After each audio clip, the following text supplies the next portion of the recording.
We got to cover that. Hey, everybody, welcome to the TD Report. I'm David Combs here with TK, Tony Kennedy. Listen, guys, we started a little late tonight, but we're going to get all you guys back to your Monday Night Football. Right now, the Eagles are up on the Buccaneers 3-0. It's late in the first quarter. Um, uh, Tony, this is an unprecedented weekend in the NFL for a couple of reasons. Yep. We've got to talk about the history.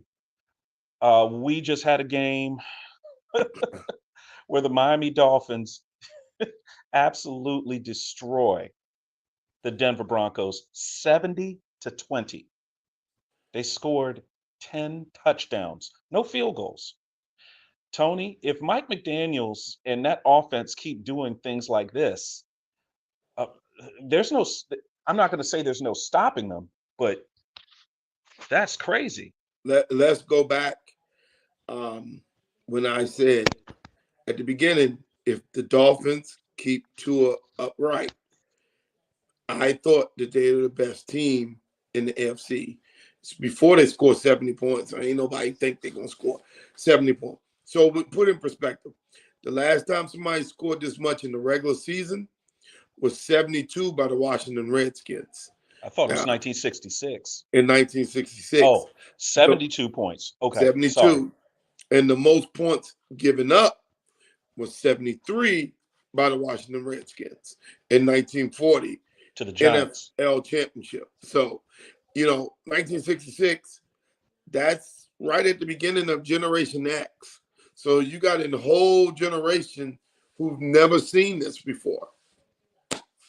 That's how many points we scored. So, I mean, let's look at it from this perspective.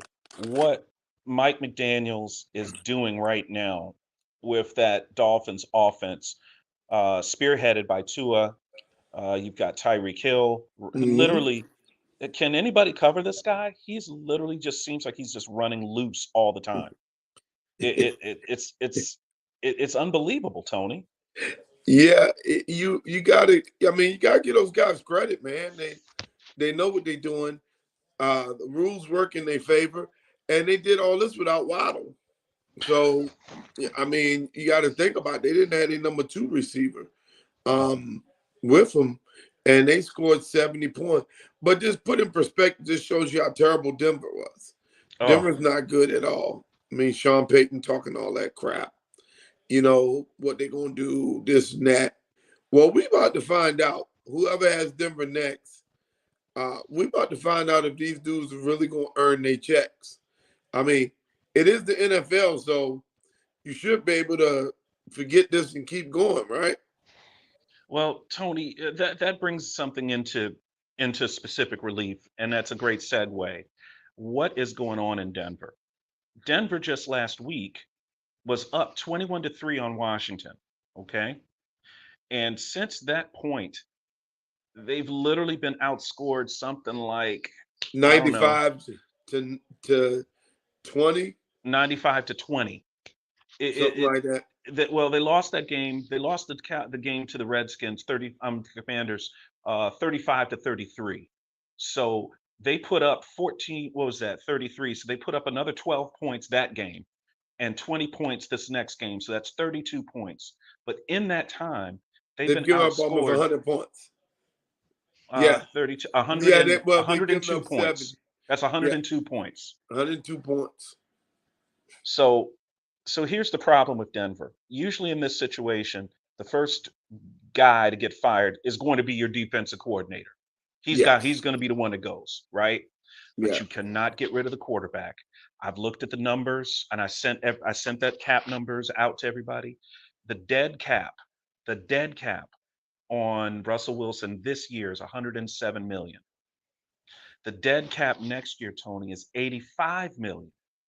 So what that says is that Russell Wilson ain't going anywhere anytime soon. You're gonna have to deal with him for another 2 years. Well, if you give up 70 points, Dave, it ain't It on ain't the Russell quarterback. Wilson. It ain't the quarterback. It's But you it's can't some, change. You're not. Last week, your defense let you down. Okay, and this week your defense really just didn't show up. You gave up a 50-point deficit. yeah. So you we pretty much know the defense coordinator job in Denver is pretty much going to be up for grabs pretty soon. They'll go with an interim and then look to hire somebody in the offseason. But Sean Payton, he ain't going anywhere. He just got Yeah. there. This is his first year as coach. And literally, they've come out. Tony, their defense was supposed to be a strong point. Yeah, it was. And remember, just this time last year, they were a quarterback away for competing, and now you're giving up 70 points. Hmm. Man, I don't understand this crap, man. I Well, mean, let's look and see. Next week, big showdown. Miami plays Buffalo. Okay. So that'll be a big game right where's there the game? at Buffalo. We're gonna be playing in Buffalo. You know And what? then Miami got lucky. what we have is what I call the battle of the mid, Denver at Chicago. So somebody has to win.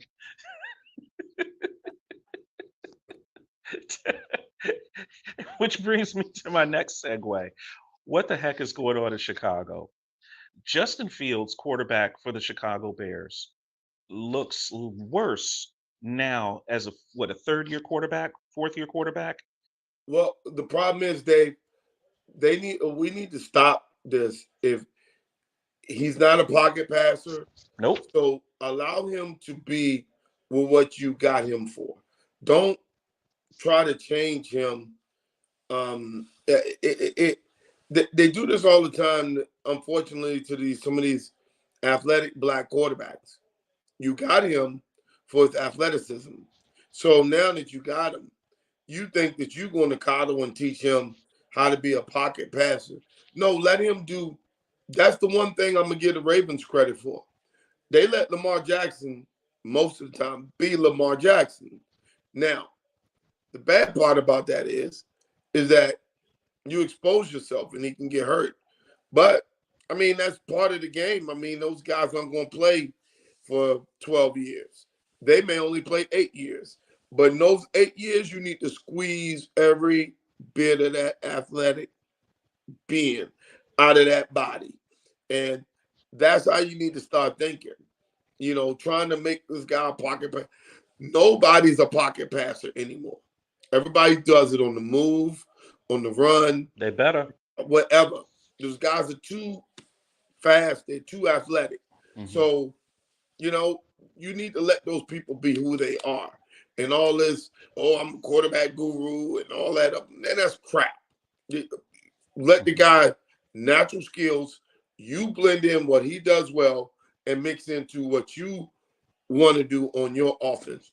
Or don't draft the guy, trade him to someone who will. And and let's talk about that as far as being in the pocket and protecting your quarterback. We'll segue over to the Washington and Buffalo game. Buffalo was here in DC yesterday, and came in here. I'll take the hit on this. I thought the Commanders were going to win this game. I mistakenly I thought did that too. I mistakenly thought that the Buffalo Bills were outside of their window as a dominant team, and they came into DC and they dominated Washington 37-3. And to be honest, what was the score? Was it 16 nothing at half or 16-3 at half Yeah. or something like that? Uh, it, it, the Bills just blew it open in the second half. But really, the story of the game was Sam Howell. Sam Howell has his worst day as a pro. Granted, he's only had 4 starts. Okay, this will be his fourth start, third this year, and he was under siege all day, sacked 9 times. What was it? 3 picks or 4 picks? 4 picks. 4 picks, and one was a pick six. Hmm. So he did everything that you expect a rookie quarterback to do. Granted, I know he's a second year quarterback, but he's basically a rookie. He's really getting, extended playing time. Tony, he stared down receivers. Um, he double clutched the ball and still tried to force balls into spots, threw into coverage, threw late into the middle of the field. He did everything that you tell a young quarterback not to do. But he was just going on instinct out there, and the offensive line was leaky all day. Well, Dave, before that game, what did I say? How many times had they been sacked? He was tied for the lead in sacks. Had 10 sacks in 2 games. That's easy math. Folks, that's 5 sacks a game. Okay. In our division, Washington has a good defensive line. Giants have a good defensive line. Philly has a good defensive line. And Dallas have a good defensive line. In our division, you have to keep the quarterback clean, which means you got to keep him upright. You cannot afford, if they play that way and let him keep getting pressured and hit. I mean, it really ain't Sam's fault if he's getting hit and pressured like that. There's no way. You know, I just think that, you know, everybody had a false sense of security. Obviously, if you look at Denver, you barely beat Denver, and Denver get boat raced by Miami. I mean, it's just, How's not that good. Mm-hmm. Hal hasn't been that good. He's not that good of a quarterback yet. That's not saying he won't be good. He's not good. Mm-hmm. And for everybody to keep, this person and that person, there's a process in this. I mean, everybody just thinks you're going to come out. I didn't say Hal is sorry. He's not that good. Mm-hmm. It really isn't. I mean, you look at the game and just, is it EB's fault? Is it the enemy's fault? Whose fault is it? Well, I think that they should have pulled him. I think they should have let Brissett get him, because now he's going to be seeing ghosts. And whenever he play Philly next week, it's not going to get any easier. Mm-mm. Because, see, the perfect thing would have been for them to be playing the Bears next week. But no, they got Philly, and they got the Bears. So, you know, that's just not, you know, it is what it is, man. Thanks, Teron Page, for texting into the show. What do you Teron say? says that Teron says that the Broncos' future is bleak. They have no draft picks in the near future as well, because they made deals, you know, to get Russell Wilson in there, an aging Russell Wilson.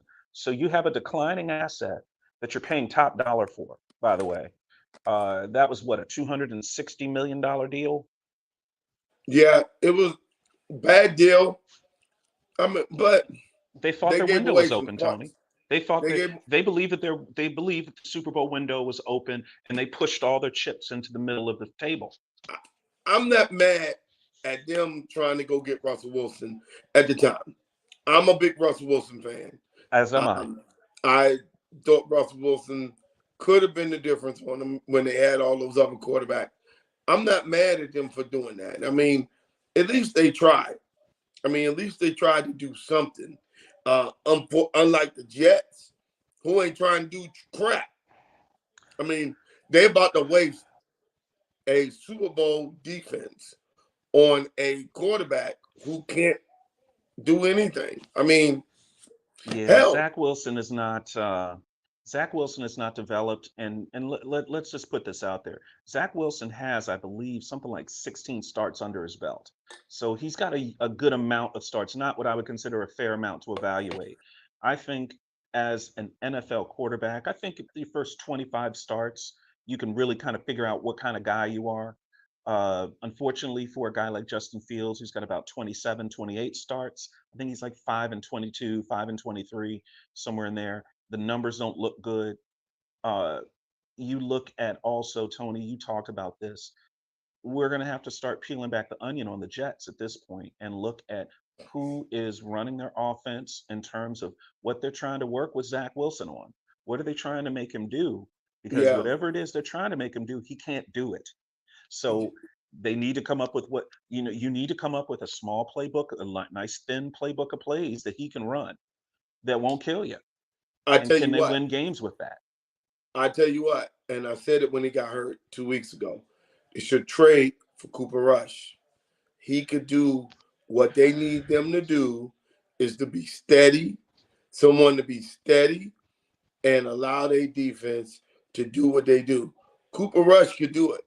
And if I'm Dallas, it'll work well in both ways, because pretty soon, if Dak keep throwing and chilling and not taking the bull by the horns and doing what he want to do, Dallas is going to put Trey Lance in to find out what they got. I mean, you can't, you can't live like that. You gotta. It's why they pay you the money. You have to take over the game, and sometimes you have to win the game. When all things are equal, pay our quarterback this money because you are the guy. If you think that you're gonna get a quarterback for cheap, and that guy is gonna make your team great while he's cheap, think again. That rarely happens. I mean, We're I here on the don't know. TD Report with Big Tony. I'm your host, Dave Combs. We are talking NFL football right now on a Monday night. And definitely hit that like and subscribe button for us where you're watching us. And definitely also give us a follow on give us a follow on Spotify, if you would. Help us out a little bit. I got to get that in there. Tony, you brought up the Dallas Cowboys. Dallas Cowboys hit a bump in the road in Arizona yesterday. What was the score of that game, Tony? Was it 28-12? 28-16. 28-16? Okay. Let's talk about that one. Okay, first things first, and I'm not making excuses for Dallas. They had, was that 3 offensive linemen out? Yeah. Okay. 3 offensive linemen out for the game, including Tyron Smith and Zach Martin. I can just tell you this right now. Uh, if I'm Dallas and I'm starting up the team bus, we're going from the hotel to the game. If Zach Martin is not on it and in sweats and going to play, that bus ain't leaving, dog. There ain't no reason to even show up at the field. Okay, Yeah. there's no Yeah. reason. Now, the concerning part for the Dallas Cowboys would have been giving up 28 points to the Arizona Cardinals. That's a problem. What they did is they ran at Micah Parsons. They did the things that they needed to do. They ran through the A gap. They used some sweeps, jet sweeps and things like that to kind of isolate on the edges where guys should have been in the gaps. And they found some lanes. Rondale Moore, one of our favorite receivers on this show, when he was drafted, he hit Dallas up for a touchdown. But the key to this was Josh Dobbs. As good as Dallas's defense is, they didn't make Josh Dobbs very uncomfortable. When you look at the opener, when Josh Dobbs was here in DC playing against the Commanders, he was extremely under duress all day. And if you let any quarterback sit on his spot and be able to get comfortable back there, Tony, you know what's going to happen. Well, I remember one of the biggest plays in the game was a busted coverage. And that busted coverage was, I think it was caused by Diggs not being there and being kind of the guys. But, man, there's no excuses. All you guys are pros and the rest of that crap. Dallas lost the game because Dak doesn't take over. You get 5 times inside the 10 and you get 7 points.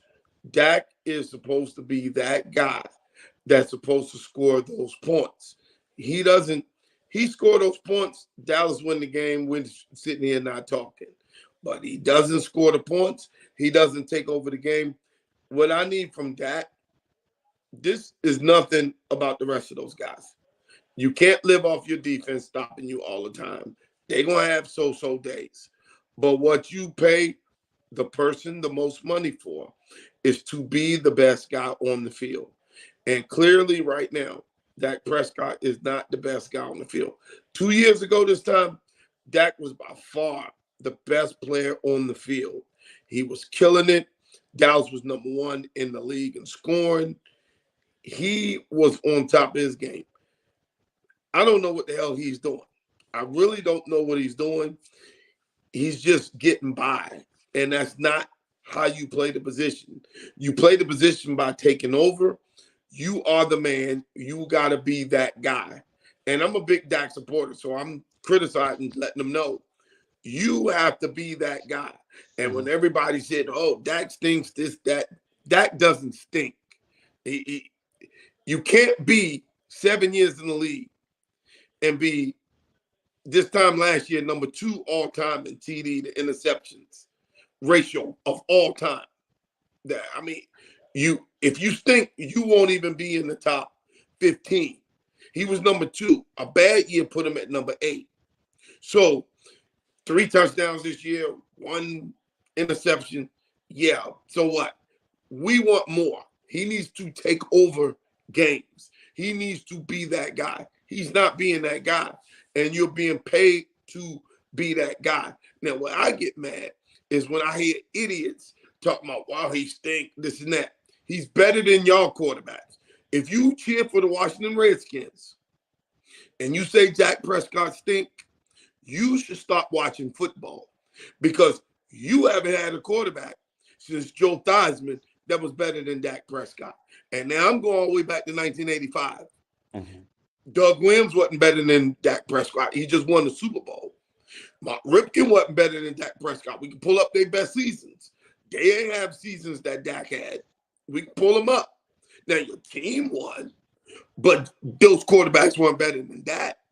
The best quarterback they've had since him was Phil Simms, and, the Giants, and Randall Cunningham, and Joe Theismann. All the rest of these new dudes weren't better than that. I'll say this about Dak Prescott. Just observing him in the pocket yesterday, he didn't look comfortable back there, even with a clean pocket. So he's starting to see those ghosts that you were talking about. He's afraid to pull the trigger. Afraid to make a mistake. And you've played enough golf to know, Tony, if you miss a lot of big putts, you can't make them anymore. You get over that ball and you have the yips. That's what he has right now, because everything he does back there, you see him, he double clutch. He thinks he wants to throw it until he doesn't. Yeah. Sam Howell is not it for Washington. 9 sacks and 4 picks. Thanks, Wayne. Wayne, the voice on here. Just because Washington QB isn't better, that doesn't mean Dak is good. And he has declined.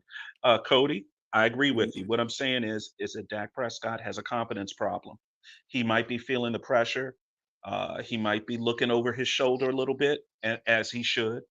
But at this point, if Dallas were to look bad and lose another game, I would say you would probably have to consider putting in Cooper Rush and maybe getting, Trey Lance in the games.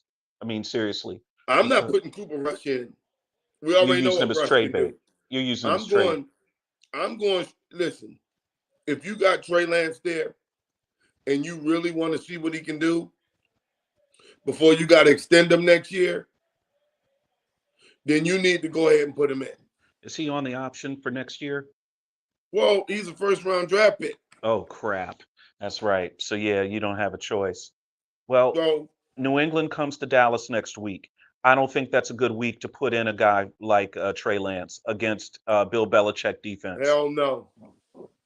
That ain't the move for him. You'd have to go a little further down the schedule. Now here's what could happen for Dak. He's going against what I consider the best defensive coach in history. Mm-hmm.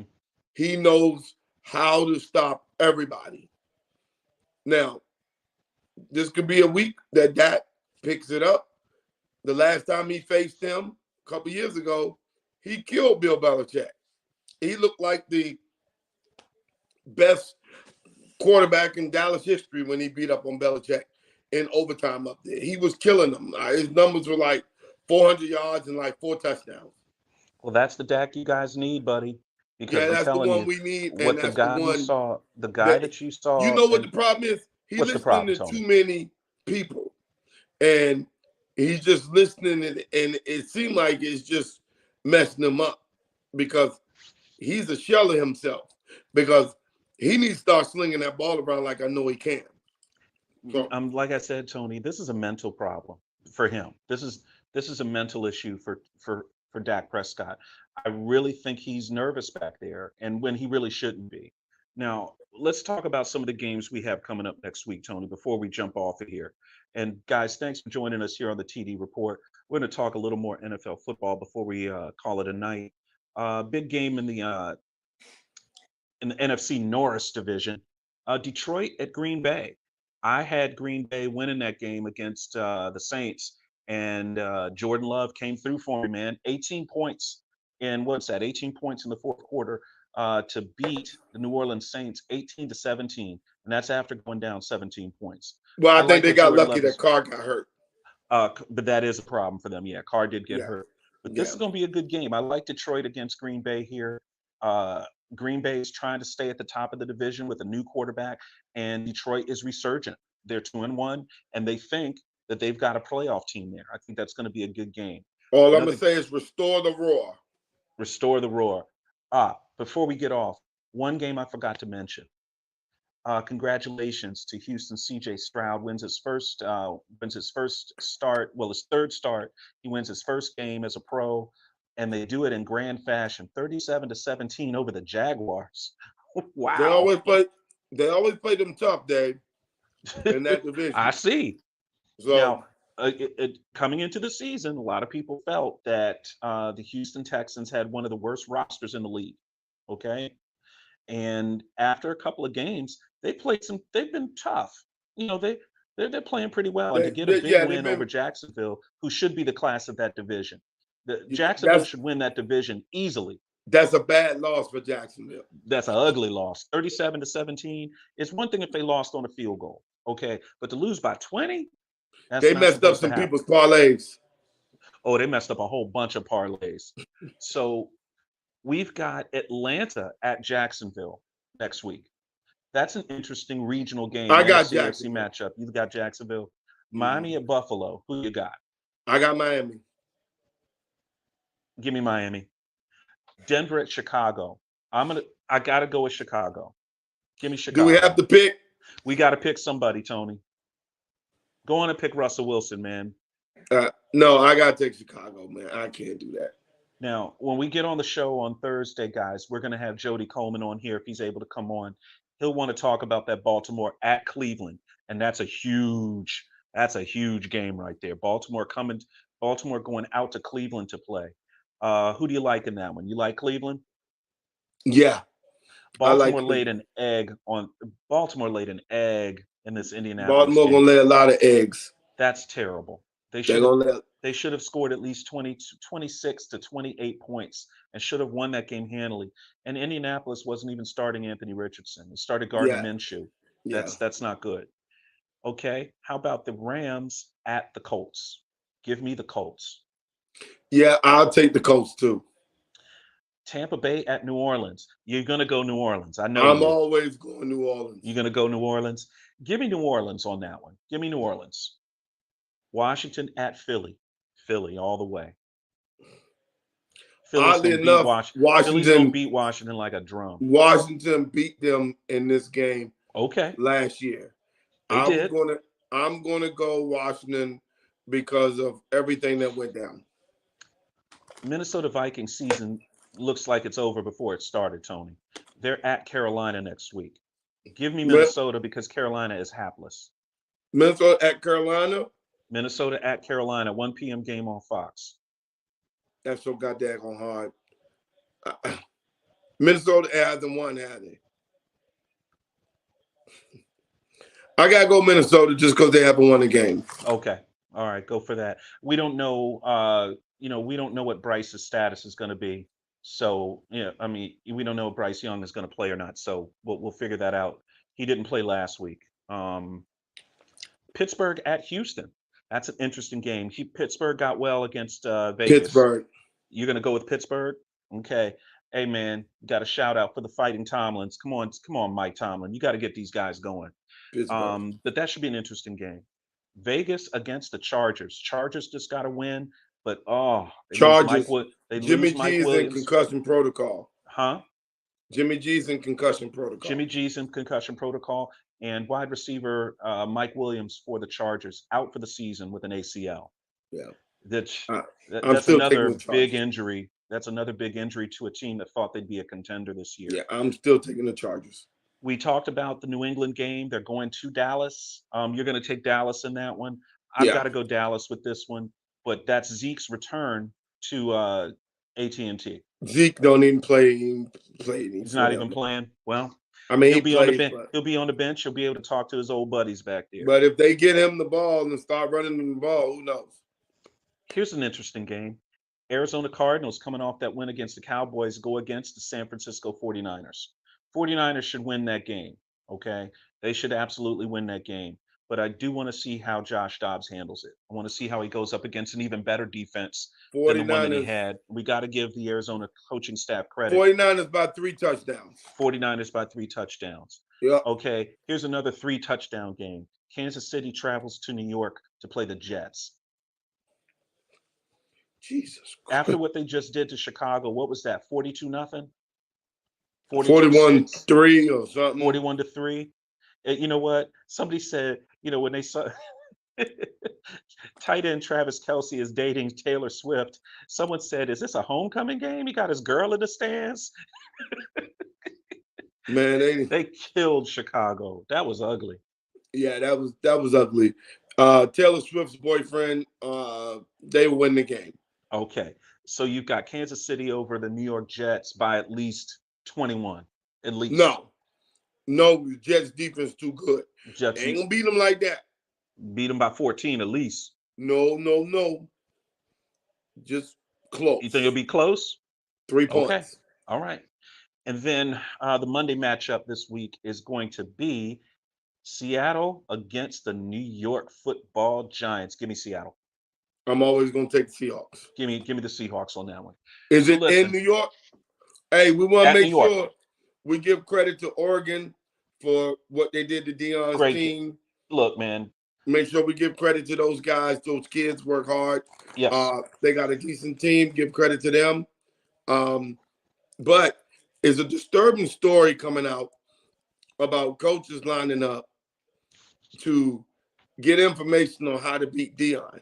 Folks, if you need to get information on how to beat a team with 130th ranked defense, that's just not now you hitting below the belt. It's not You below do the that for belt. people who rank 1, 2, 3, 4. But Deion got you guys scared that much that you're going to go call around on how to beat him? Really? I mean, come on, man. Come on now. I'm with you. I'm with you on this, Cody. Cody says they won one game last year. It can't be that hard. I will Yeah. say this. College football coaches' salaries are at an all-time high. Yeah. These guys are making a lot of money, a ton of money. So if you need X's and O's help to beat a team with that low-ranked defense, I'm going to start. If I'm the athletic director, if I find out that my coach is doing that and I'm paying you 3, 4, 5 million a year, I got to start asking questions about who I got. You see Who what I I'm got? saying? So they've got to be these coaches that are doing this and they're doing their whispering campaigns and they get in a little room or a chat room and want to talk bad about Deion. Deion has already said it. I don't play football anymore. You're not Mhm. playing me, you're playing my kids. You're playing my players. The team is on the field. If beating Deion Sanders means that much to somebody, and that's what gets that coach motivated, I have to worry about his motivations because Deion just got to Colorado. You're telling me that you weren't motivated before he got there? Now you're motivated. Now you're up. Now you're hyped and excited. Nah, I don't like Hey, that. Not when hey, you make that kind of money. Because I think, like you said, Tony, it says a lot about the guy that's looking for that type of quote unquote help in order to mhm, beat a Deion Sanders team. And by the way, mhm. all you need to do is run a halfback dive. Come on, guys. This is not rocket science here to beat a team that is made up of FBS transfers and players from a team that was 1-11 last year. If Yeah. you if you need help or you need to hype yourself up to beat a team like that, you should literally be able to go out there with your second string and be able to beat a Colorado. You really should. Especially in Colorado without Travis Hunter. Without Travis Hunter, let's Eh, keep it a buck, Tony. You should be able to go out there with your second string and beat them. It, And if it, you can't do that, if you've got to summon up whatever it is you summon up, and look, Oregon coach Dan Lanning, okay, he's not a miracle worker, okay? Mario Cristobal was the coach before Dan Lanning got there, and he had that team chock full of NFL draftable talent. They're loaded. That team was basically loaded when Cristobal left to go to Miami, right? So Lanning comes in, he just continues kind of what Cristobal was doing. And think about this. Oregon just had somebody drafted in the first round in the NFL draft, right? The cornerback, Christian, the guy you like, oh, oh yeah. Oh, Gonzalez. Christian Gonzalez. Okay, he was at Oregon. Didn't play last year, right? I think he did. He did. He played last year. So he's at Oregon. He's a professional talent. And now he's starting in the NFL. Nobody on Colorado that's draftable now is going in the first round next year? Nobody. No, So the talent level at Colorado is low. What it's they not even are being close. done, it's very, very low. Okay. And Tony, you've been at a school that was on probation, okay, and you had scholarships taken away. So when you look at a team and you say, "Oh, well, there's 80 available scholarships and they're only able to use 60," I don't think people understand how important those 20 scholarships you don't have are to your team and what Ye- that means. Yeah, because in college football, it's about your depth. When they go to the bench and you go to the bench, you can't go to the bench and pull out a walk on, half preferred walk on. And they go to the bench and pull out someone that's just as good as the first team. It's a four As you star. go as you go on in your roster, that's why I always tell people, look, at Virginia Tech, when we got there, we went 4 years of having 10 scholarships taken away. So that's 40 over my career. I had 40 players that didn't have scholarships that I could have been friends with. Those scholarships weren't there. And we competed against some of the best in the country. Our schedule was unbelievable. And we know how to build. Why I'm telling you this is because we did it on a peanut butter and jelly budget. Dion got a filet mignon budget, and he's going to kill it because he has a transfer portal, he has NIL, and he has real good money backing him. It ain't going to take him long. And here's the biggest thing that no one's talking about. The biggest thing that happened to help Dion, he had no control of it. It was the Pac-12 breaking up. By the Pac-12 breaking up, put him in the Big 12. Now Dion doesn't have to deal with all the Floridas, the Auburns, the Alabamas, the USCs, the UCLAs, the Oregons. He ain't got to deal with them. He got to deal with the Cincinnati, the Memphises, the UCF, the USF. He got to deal with that. That is nothing compared to the other ones that I named. So Dion will have a team made up of SEC, Big Ten type players playing in the Big 12. He will constantly be in the playoffs. Some of those years they get put out first round because they're not really good. But some years he's going to have a good team. He's going to get a good draw. And he's going to be able to make it to a couple semifinals, maybe a championship. That is the goal that he has when you take him over a 1-11 team. Lastly, over the last 30-something years, there are only about 5 programs that has a Heisman Trophy and a national championship. Colorado is one of them. So when you look at it and saying that they can't get there, BS, they can get there because they've been there before. And now with the NIL, man, he's scary. What Dion is scary to the establishment because he's bold. He does it his way. He'll tell you how he's going to do it. But he also gives his opponents credit. He said, Oregon should talk. They beat us. That's a good staff over there. But then he left them with this. Y'all better get me this year. It will be interesting to see, Tony, as we get ready to sign this off. As far as for Dion is concerned, it's going to be very interesting to see how those offensive and defensive line recruits, how those things work. How much is he able to redshirt guys?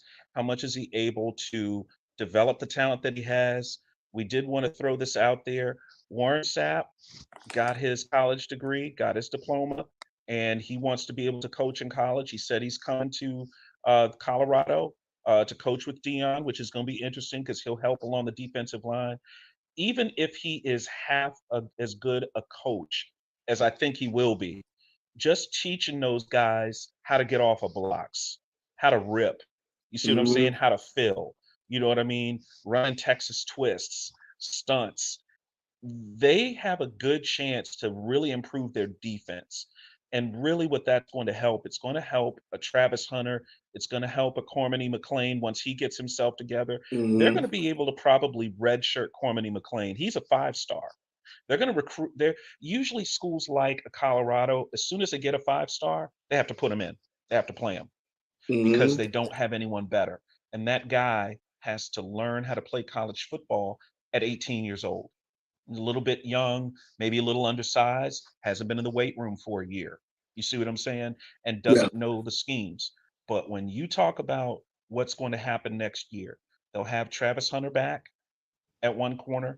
Cormany McLean should have his red shirt off. He'll get about 3 to 4 games worth of experience this year. He'll still be able to redshirt. He will come back next year as a redshirt freshman and have 4 years of eligibility. If that's the case, and they get that defensive line, just the defensive line, to get those quarterbacks to chuck that ball a half a second earlier, that plays right into your top corners. Those guys can make plays on footballs and jump routes. It should help. It should help, Dave.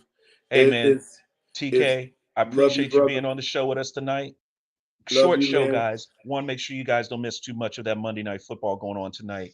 I'm sorry, I couldn't go with Tampa tonight, Tony. I had to pick the Eagles. Yeah, I got Tampa. You took Tampa? They just turned the ball over. But if the Eagles lose, that means our whole division would have lost this weekend. Yeah, it's going to be real interesting. I don't think Oh, Philadelphia's going to lose this one. Philly's going to have their hands. They might have their hands full with we Washington. took. We'll I took see. Cincinnati over the Rams too. You took Cincy over the Rams. Okay, You good, know good I'm never call. picking against my boy Joe Burrow. You're not picking against Joe Burrow. Is he healthy? Yeah, he is out there. He He's playing. going to be out there. Okay. Hey, Now, is he guys, healthy? No, none of them are healthy. Really. that calf is starting to worry me, Tony. But we'll talk about that on the show next week. That calf leads to what? Achilles. Yeah. Guys, All we're right. going to talk to you guys on Thursday. Hopefully, we have to be talking about that. We're going to talk about that Baltimore Ravens game. Talking about the Ravens going to the Browns. Big game. All right. Appreciate you, TK. All Thanks, right, bro. everybody. All right.